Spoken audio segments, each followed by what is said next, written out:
मित्रांनो नमस्कार. कायदेशीर माहिती देणाऱ्या माझ्या यूट्यूब चॅनलमध्ये तुमचं स्वागत आहे.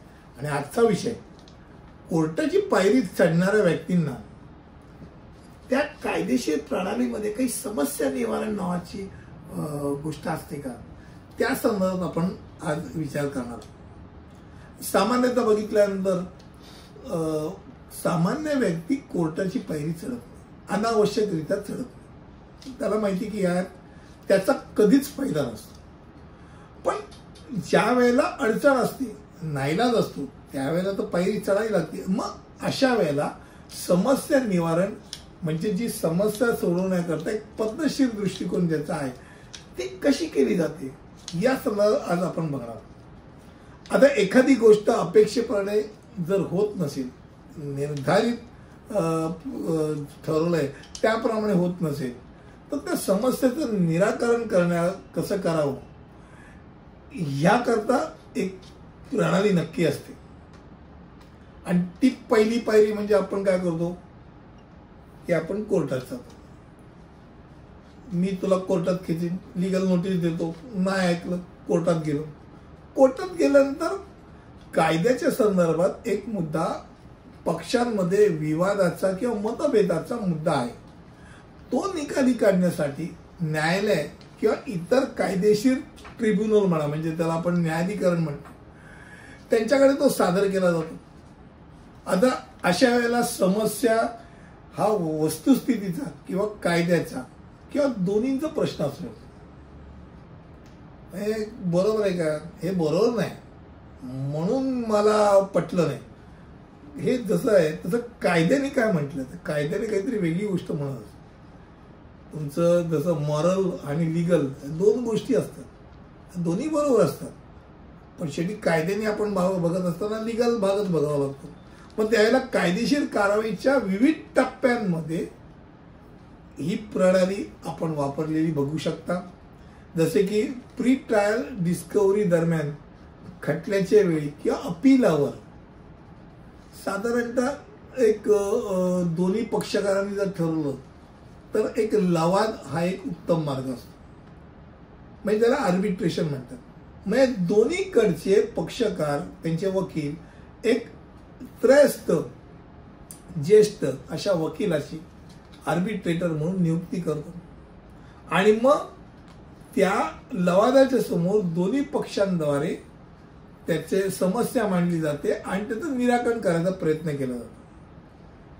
आता हीच गोष्ट बऱ्याच वेळेला आपण म्हणतो ना की बाबा ते दरबार भरवलाय, दरबारात बोलवलंय आणि मग ते दरबारात निराकरण केलं जातं. म्हणजे हाय प्रोफाईल, आता गुंड असेल, साधू असेल, संत असेल किंवा त्या समाजाचा एक प्रतिष्ठित व्यक्ती असेल किंवा राजकारणी असेल, म्हणजे अगदी शाखा प्रमुख पासून ते आमदार खासदारपर्यंत, की त्यांच्या बोलण्याला वजन आहे, त्यांच्या मागे साधारणतः अनेक जणांचा एक समूह आहे. आणि मग आपण याला टाळू शकत नाही. मग बाबा तुमचं म्हणणं काय, तो म्हणतो की मला असं वाटतं की तू चुकलायस, तू हे असं असं फलाना करून ही समस्या सुटेल, 2 पैसे याचे याला दे किंवा जी काय जागा याची एवढी याला दे. ती एक निवाडा असते, मध्यस्थी असते. आता ही गोष्ट झाली नॉर्मल क्रिमिनल आणि याच्यात. फॅमिली कोर्टात सुद्धा असते. फॅमिली कोर्टात म्हणजे कौटुंबिक बाबींमध्ये सरकारकडनं समुपदेशक नेमला जातो, त्याला आपण काउन्सिलर म्हणतो. तो काउन्सिलर काय करतो, जर कोर्टासमोर जर जोडप्यांमधल्या गप्पा आणि त्यांचे अडी अडचणीचं ऐकायला सुरुवात केली तर कोर्ट डावीकडे राहील आणि तिचं काम उजवीकडे राहील. तर काउन्सिलर साधारणतः एका त्या महिलेचं संपूर्ण बोलणं ऐकतो, पुरुषाचं बोलणं ऐकतो, मग दोघांचं एकत्र बोलणं ऐकतो आणि मग साधारणतः तो त्याच्यावरचे जे रिमार्क्स आहेत तर रिमार्क्स न्यायालयाकडे पाठवतो. म्हणजे न्यायालयाचा एक प्रकारे तो वेळ वाचवतो. त्याही पलीकडे जाऊन तो मूळ मुद्दा कुठे अडचणीचा तो सोडवण्याचा प्रयत्न करतो. म्हणजे तो त्याच्या लेवलवरती तो जो मुद्दा सुटला तर अडचणच राहत. त्यामुळे आपण अगदी फास्ट ट्रॅक वरती जर विचार केला तर ट्रबल शूटिंग आपण म्हणतो कायदेशीर प्रणालीमध्ये समस्या निवारण याकरता काय पायऱ्या असू शकतात. पहिली गोष्ट म्हणजे समस्या ओळखणं, ही पायरी बहुतेक सर्वात सोपी असते. समस्या काय? संभाव्य कारणांचा सिद्धांत स्थापित करा.